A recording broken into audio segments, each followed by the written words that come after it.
So I have my webcam on for a minute. Right? So this is my model that I'm going to pass around the class. Right? So what does this relate to, what we've been studying?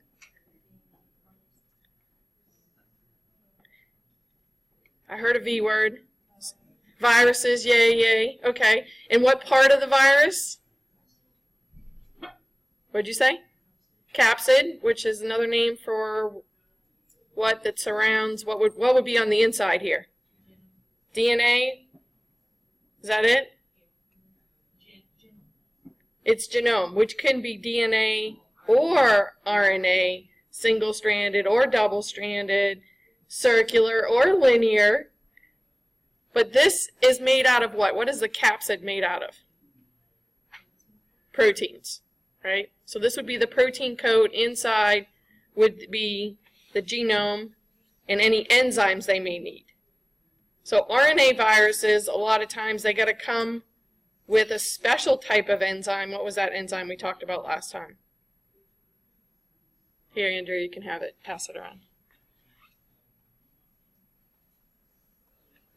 So it needs an enzyme to copy RNA. So guess what the enzyme in general that we call to copy RNA? RNA polymerase, right? But what does our RNA polymerase copy in our cells to make RNA? What does it use as a template? We don't go RNA to RNA, do we? In our cells? No, we go DNA to RNA to proteins. But if you're an RNA virus, there's no DNA. So what do we get to start with? RNA. So what do we need? We need an enzyme that will copy RNA into RNA. And that is an RNA-dependent RNA polymerase. So this is not an enzyme we have, right? This is one they have to bring with them if they're an RNA virus. Okay, so this is another virus. This is that model. If you actually put it together. This one's seen itself some better days. But one of the cool things is you can see that group of 5. You see the blue? If you print it in color, the group of 5. The pentamer. And these are called capsomeres. Each one of these little colors represents a globular protein that makes up this protein coat. And this is actually the Dungy, I always pronounce this one wrong, virus. And there's a poster up in my lab that a student did because they actually had this virus and they did their project on this virus. And this one's spread by mosquitoes. And the fear is that it'll come here to the United States. But mostly it's in South America and I think Africa, this particular virus. So what is this shape though? So that big model we're passing around and this one, this is a particular shape for the capsid. What do we call this? It's not helical. It's isohedral. Lance, catch. That sucks. Okay. All right. Glad you're here today, right? All right. I forgot to hit record. I'll do a short recording later this week on what I went over.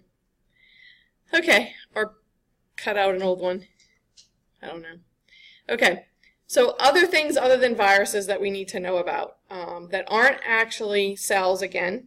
They're a lot of times referred to as infectious agents. So viroids you probably never heard of. And the reason being is that they mainly infect plants. Right? So they don't infect us. So unless you're a virologist or a microbiologist, you probably hadn't heard of them until today. Known before in the past as viceroids, but now known as satellite RNAs or satellite viruses. And then prions or pyrons, also known as infectious proteins. For each one of these, we need to know the type of nucleic acid, if it has any protein, and what type of hosts do they infect. So in the case of viroids, they infect what?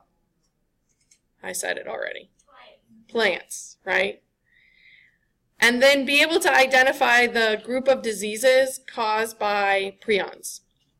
So I actually want you guys to do some reading and try to answer these yourself, and then we're going to go over it in the form of a table on Wednesday. So I'm going to end this one here, right? And I want you guys to read over this because I want you to try and answer this.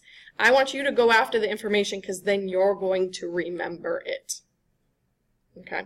I didn't put together a table yet for this one, but you could yourself, right? You could write viroid, viceroid, or I should say satellite RNAs and satellite viruses and prions. What type of nucleic acid, if any, right? What type of protein and what type of host. Make yourself a little table.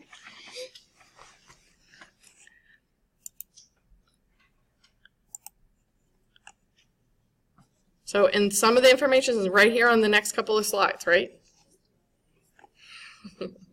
So see if you can tease it out, but also read from your book. There's a reason why you have a book.